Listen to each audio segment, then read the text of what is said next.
Hello అండి, ఈ వీడియోలో స్పినచ్ ఆమ్లెట్ అదేనండి పాలకూర ఆమ్లెట్ ఎలా చేయాలో చూసేద్దామా. చాలా టేస్టీగా ఉంటుంది. మనం రెగ్యులర్గా చేసుకునేటట్టు కాకుండా పాలకూరని ఆకుకూరలని ఇష్టపడిన వాళ్ళకి ఇలా చేసి పెట్టండి. చాలా చాలా ఇష్టంగా తింటారు. మనకి హెల్త్కి కూడా చాలా మంచిది.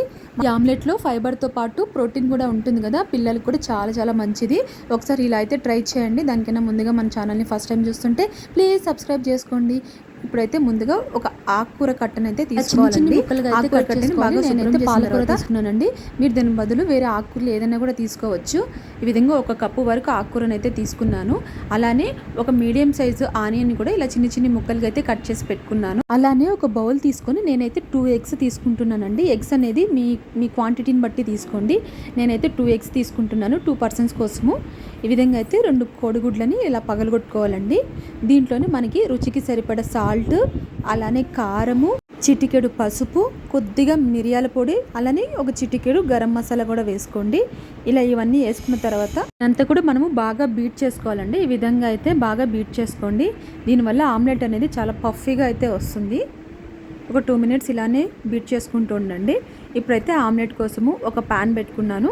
దాంట్లో ఆయిల్ పోసి ఆయిల్ వేడెక్కిన తర్వాత మనం సన్నగా కట్ చేసి పెట్టుకున్న ఆనియన్స్ని అయితే వేసుకుందాము. ఇదంతా కూడా 1 నిమిషం పాటు అయితే బాగా ఫ్రై చేయాలండి. ఆనియన్ అనేది మగ్గేంత వరకు అయితే బాగా ఫ్రై చేసుకోవాలి.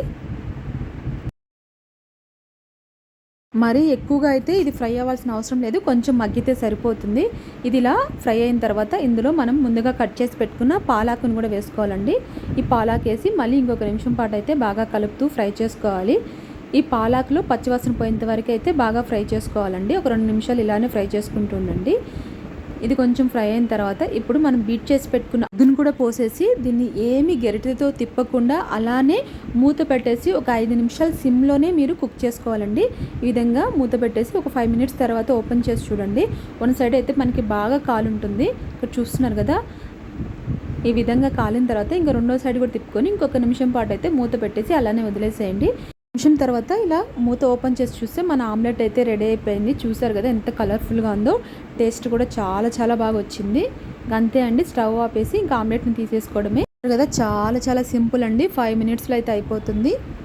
చాలా టేస్టీగా కూడా ఉంటుంది. హెల్త్కి కూడా చాలా మంచిది. పాలాకు వేసాం కాబట్టి దీనికి మీకు నచ్చిన షేప్లో కట్ చేసుకొని కొంచెం కచప్తో తింటే చాలా చాలా టేస్టీగా ఉంటుంది. పిల్లలకి పెట్టండి, చాలా ఇష్టంగా తింటారు. ఆమ్లెట్ అంటే తినని వాళ్ళకి కానీ ఆకుకూరలు తినని వాళ్ళకి కానీ ఈ విధంగా చేసి పెట్టండి, చాలా బాగా నచ్చుతుంది. అలానే మళ్ళీ మళ్ళీ చేసుకొని తింటారు. అంత టేస్టీగా ఉంటుంది. చాలా సింపుల్గా కూడా అయిపోతుంది. అంతే అండి వీడియో. నా వీడియో కనుక మీకు నచ్చినట్టయితే ప్లీజ్ లైక్ చేయండి, షేర్ చేయండి. కొత్తగా చూస్తున్న వాళ్ళు సబ్స్క్రైబ్ చేసుకోండి. Thank you.